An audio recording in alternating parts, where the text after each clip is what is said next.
Hello friends, Supriya kitchen टीममध्ये तुम्हा सर्वांचं स्वागत आहे। चला आजची रेसिपी पाहूया। तर मी इथे गोबी, कांदा, कॅप्सिकम, गाजर आणि हिरवी मिरची घेतलेला आहे। तर याला साइडमध्ये ठेवूया। त्यानंतर मी इथे टोमॅटो घेतलेला आहे। 4 ते 5 टोमॅटो घ्यायचा आहे। छानपैकी धुवून घ्यायचा आहे। धुवून घेतल्यानंतर याला लाल टोमॅटोज घ्यायचा आहे, एकदम पिकलेले टोमॅटो घ्यायचा आहे। त्यानंतर याला कट करायचा आहे आपल्याला। तर मी इथे टोमॅटोला कापून घेते। तर तुम्ही बघू शकता, पूर्ण कापायचं नाही, फक्त इथे कट लावायचा आहे। अशा प्रकारे 4 कट झाला पाहिजे। तर मी इथे कट लावल्यानंतर एका भांडीमध्ये पाणी गरम व्हायला ठेवले होते। आता टोमॅटो याच्यामध्ये घालून घेऊया। आपल्याला झणझणीत आणि लाल चटणी बनवायची आहे, खूप टेस्टी बनते चटपटा। घरातच तुम्ही घरगुती वेज मोमोज घरातच बनवू शकता। तर इथे 10 ते 12 लसूणचे पाकळ्या आणि वाळलेले लाल मिरची पण घेतलेले आहे, बॅडगी मिरची आणि थोडीशी तिखट लाल मिरची घेतलेला आहे। झाकण लावून याला शिजवायला ठेवूया।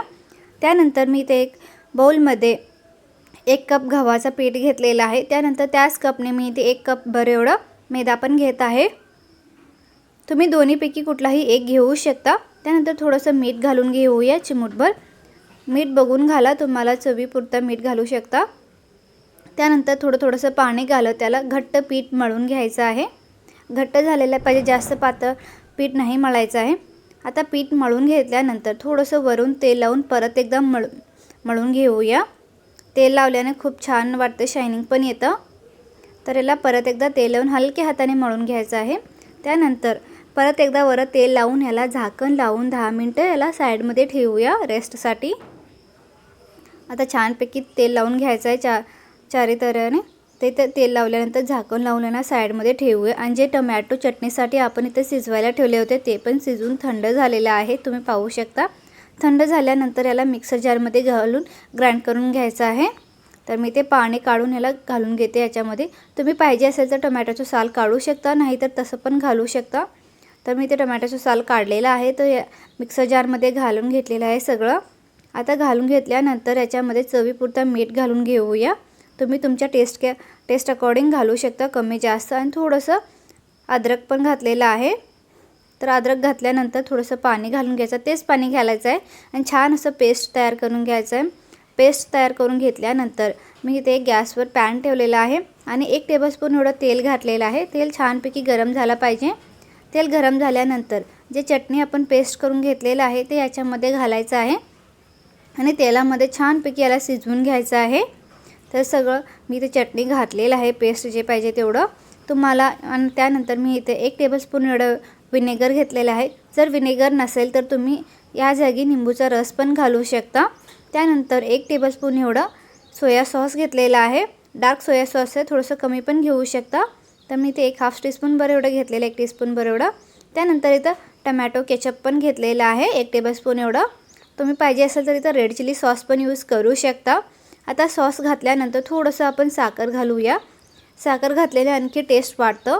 तर छानपैकी मिक्स करून घेऊया आणि घट्ट होईपर्यंत त्याला छानपैकी शिजवून घ्यायचं आहे।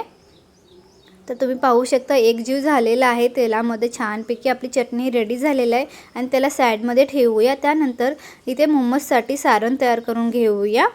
तर सगळे मी भाजीपाला कट करून घेतलेला आहे ऑलरेडी।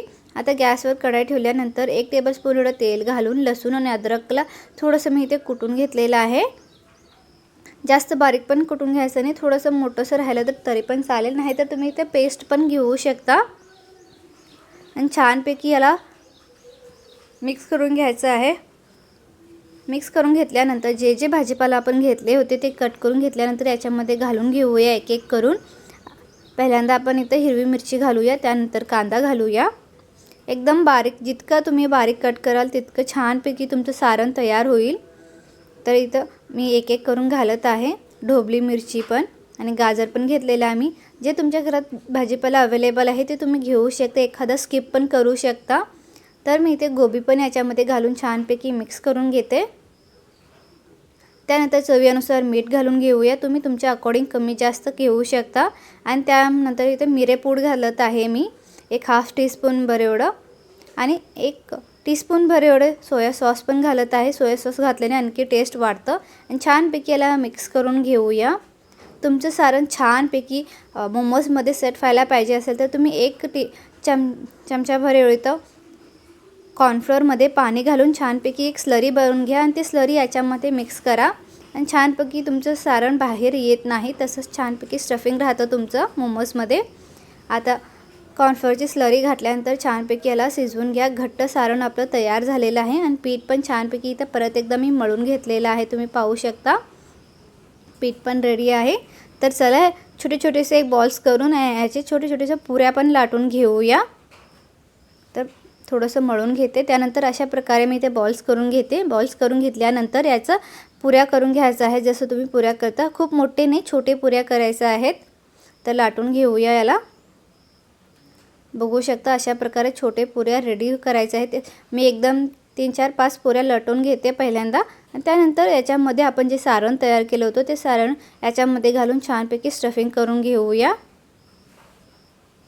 एकदम जास्त स्टफिंग घालायचं नाही, थोडंसं 1 चमचाभर एवढं घालायचं आहे. त्यानंतर तुम्हाला जे शेप पाहिजे ते शेप तुम्ही याला देऊ शकता. तर तुम्ही पाहू शकता मी हे शेप देत आहे. खूप त्रिकोण जैसा शेप देता पाहिजे असेल तर देऊ शकता, नाहीतर अशा प्रकारे, नाहीतर मोदकसारखं पण तुम्ही याला बनवू शकता. तुम्हाला जे इझी वाटेल ते तुम्ही शेप देऊ शकता याला. तर पाहू शकता मी अशा प्रकारे बनवून घेतलेलं आहे मोमोज सगळे.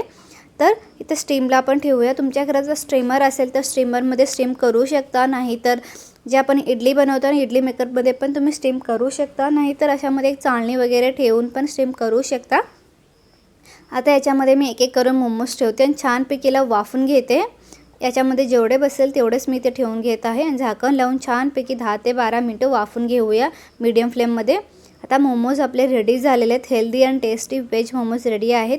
व्हिडिओ आवडला असेल तर लाईक करा, शेअर करा. आमच्या चॅनलला सबस्क्राईब नाही केलं तर सबस्क्राईब करा, कारण अशाच प्रकारे मजेदार आणि टेस्टी रेसिपी तुम्हाला भेटतील. तर चला आता याला टेस्ट पण करून पाहूया.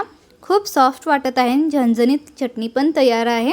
तर खूप मजेदार आणि टेस्टी बनलेले आहेत ते व्हेज मोमोज. घरगुती खूप टेस्टी आहेत. तर चला पुढच्या व्हिडिओमध्ये भेटू.